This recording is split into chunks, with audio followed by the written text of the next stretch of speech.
శ్రీ మహాగణాధిపతయే నమ. ఐం మహాసరస్వత్యే నమ. శ్రీ లలితాంబికాదేవియే నమ. రాశి ఫలాల కార్యక్రమంలో భాగంగా ఈసారి 4 గ్రహాలు అంటే రవి, బుధ, కుజ, శుక్రుడు ధనస్సు రాశిలో ఉండేటువంటి వాళ్ళు ఈ జనవరి 18వ తారీఖు నుండి అంటే 16 నుండే వస్తారు. 16, 17 తారీఖులలో ఎప్పుడైతే మకరములోకి, సహజంగా మకర సంక్రాంతి కాబట్టి సూర్యుడు మారడమే కాకుండా మకరములోకి, అలాగే కుజుడు, బుధుడు, శుక్రుడు కూడా ఇందులో రాబోతున్నాడు మకరంలోకి. అందువలన ఎవరెవరికి ఏ ఏ రాశి వాళ్లకు ఎలా ఉండబోతూ ఉన్నది, ఎప్పుడైనా ఈ కీడు పండగ అని మనం అనుకుంటాం జనవరి సంక్రాంతి పండుగ. మరి పండుగ తర్వాత నుండి ఉత్తరాయణము కూడా ప్రారంభమవుతుంది. ఈ ఉత్తరాయణము ప్రారంభం నుండి కావడమే కాకుండా గ్రహాల యొక్క మార్పు కూడా ఉంది, మీరు గమనించాలి. ఎందుకంటే కుజుడు ధనానికి సంబంధించినటువంటిది, వివాహానికి సంబంధించినటువంటిది, భూ క్రయ విక్రయాలకు సంబంధించినటువంటి వాటికి, తర్వాత ఏదైనా కోర్టు పరిష్కారాల మార్గాలు, ఇది దంపతుల యొక్క అన్యోన్యతకు, ఏదైనా ప్రేమికుల ఎడబాటుతనము ఉంటేటువంటి దానికి కానీ ఇలాంటి వాటికి అన్నిటికీ కూడా ఎలా ఉండబోతుంది అనేది కుజుడు యొక్క ప్రభావం. అలాగే శుక్రుడు కళ్యాణకారకుడు, అలాగే యోగకారకుడు. ఏదైనా ఒక యోగం, ఒక అవార్డు కానీ, లేదా ఇంకేదైనా గొప్పతనము కానీ, లేదా ఇంకేదైనా ఒక గుర్తింపు రావటం కోసము కానీ, స్త్రీ పరముగా ఆడవాళ్ల నుండి ఇబ్బందులు, ఆడవాళ్ల నుండి మేలు రకరకాలుగా ఉంటాయి వాళ్ళ వాళ్ళ జాతకాన్ని బట్టి, అలా రావటానికి కానీ. అలాగే బుధుడు రవి బుధుల యొక్క కలయిక అనేటువంటిది ఉండేటువంటి దాని వలన బుధాదిత్య యోగం అంటాం. అందువలన ఈ బుధాదిత్య యోగం వలన అంటే పట్టుదల అనేటువంటిది పెరుగుతుంది చాలా మందికి. ఏ ఏ రాశి వాళ్లకు బాగుంటుంది దీని వలన. అలాగే బుధుడి యొక్క అనుగ్రహం అంటే బుద్ధి, మనకు మార్పు రావటము. అంటే బుధుడు బుధవారం, దీనికి ఏమిటి అంటే మనకు ఇంతవరకు రానటువంటి ఆలోచనలు రావటం, గుర్తింపు కలగటం. ఎక్కడ వీళ్ళందరూ ఎక్కడ ఉంటున్నారు?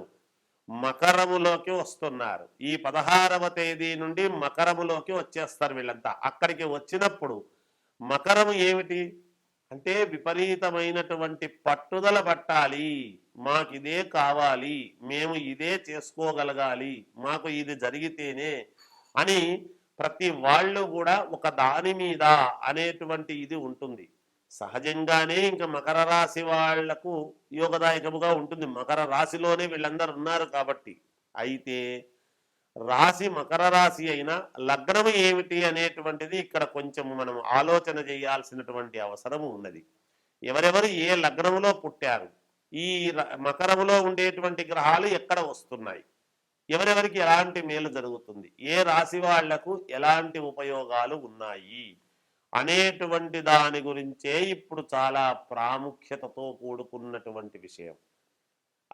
అందువలన ఈ 12 రాసుల వాళ్లకు ఈ ఫిబ్రవరి అంటే జనవరి ఈ 16వ తేదీ నుంచి పండగ అయిపోయిన మరుసటి రోజు నుంచి, సంక్రాంతి పండుగ మరుసటి రోజు నుంచి ఫిబ్రవరి నెలంతా కూడా ఎలా ఉండబోతుంది. ఎలాగో ఉగాది పండుగకు మళ్ళీ మనం అందరం కూడా చెప్పుకుంటాం, తప్పకుండా తెలియజేస్తాను. ఇంకా విశేషమైనటువంటి ఇవన్నీ కూడా ఉంటాయి. అప్పుడు ఉగాది పండుగ నాడు తెలియజేయడం జరుగుతుంది, పండుగ కంటే ముందే అందరికీ కూడా. అయితే ఇప్పుడు ఈ ఫిబ్రవరి నెలాఖరు వరకు కూడా ఎలా ఉండబోతుంది అనే దాని గురించి ఇప్పుడు మీకు పరిపూర్ణముగా తెలియజేస్తాను. మొదటగా మీనరాశి వాళ్లకు ఈ జనవరి 16 సంక్రాంతి నుండి, సంక్రాంతి అయిన మరుసటి రోజు నుంచి ఫిబ్రవరి నెలాఖరు వరకు ఎలా ఉండబోతున్నది అంటే చాలా యోగదాయకముగా ఉన్నది. ఎంత శ్రమ పడతారో, గతంలో ఎంత శ్రమ పడినారో అంత ఖచ్చితముగా మీకు ఉత్తీర్ణత అనేటువంటిది ఉన్నది.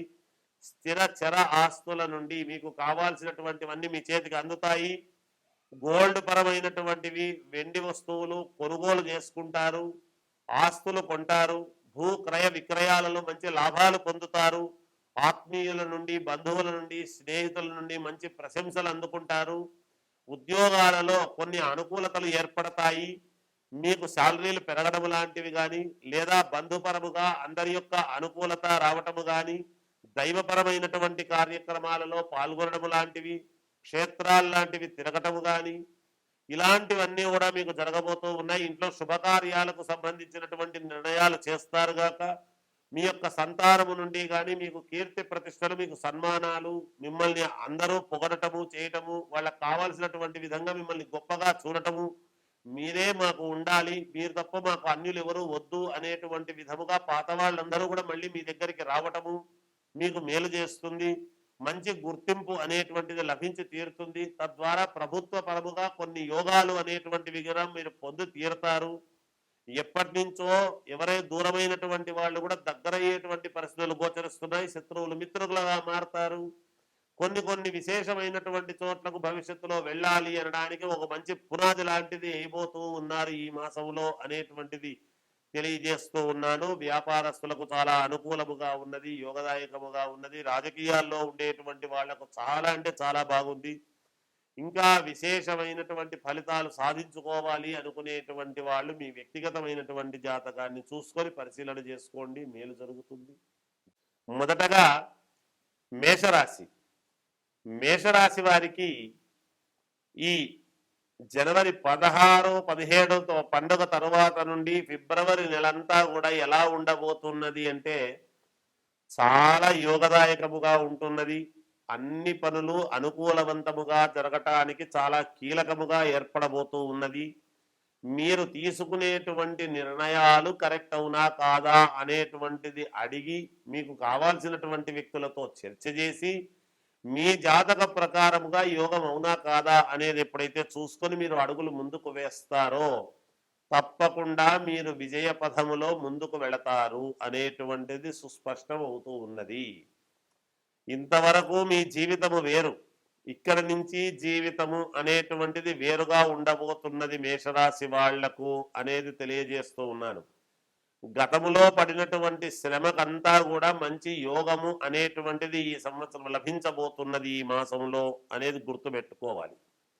అయితే కొన్ని కీలకమైనటువంటి నిర్ణయాలు తీసుకునేదానికి అవకాశం ఏర్పడుతూ ఉన్నది. మీరు అనుకున్నది అనుకున్నట్టుగా జరుపుకునేటువంటి దానికి యోగముగా ఉండబోతున్నది. దూర ప్రయాణాల వలన మేలు జరుగుతుంది. ఏదైనా ధార్మిక కార్యక్రమాలలో పాల్గొనడం లాంటివి చేస్తారు. కొంతమంది ద్వారా కొన్ని ఉపయోగాలు ఈ ఫిబ్రవరి మాసంలో మీకు జరగబోతున్నాయి అనేటువంటిది తెలుసుకోవచ్చును. పండుగ తర్వాత, సంక్రాంతి పండుగ తర్వాత మీకు అనూహ్యముగా కలిసి వచ్చేటువంటి విధానముగా మీకే తెలుస్తుంది ఏది ఏమైనా. ఎందుకంటే మేము ఇంతవరకు ఉన్నటువంటి అబ్బా నాకు ఈ సంవత్సరం యోగదాయకముగానే ఉన్నది అనేటువంటిది పరిపూర్ణత్వం అవుతుంది. విద్యార్థులకు చాలా యోగదాయకముగా ఉన్నది. వ్యాపారస్తులకు అనుకూలవంతముగా ఉన్నది. ఇంకా ఉద్యోగస్తులకు కూడా చాలా అనుకూలముగా ఉన్నది. అనేక రంగాలలో ఉండేటువంటి వాళ్ళు, రాజకీయ రంగము కావచ్చు, సినిమా రంగము కావచ్చు, ఏ రంగములో ఉండేటువంటి వాళ్ళకైనా కూడా చాలా అనుకూలవంతముగానే ఉన్నది. మీరు మీ వ్యక్తిగతమైనటువంటి జాతకాలను ఒక్కసారి పరిశీలన చేసుకొని దానికి తగినట్టుగా గనక నడుచుకున్నారు అంటే తప్పకుండా యోగదాయకముగా ఉంటుంది అని తెలియజేస్తూ జయోస్తు.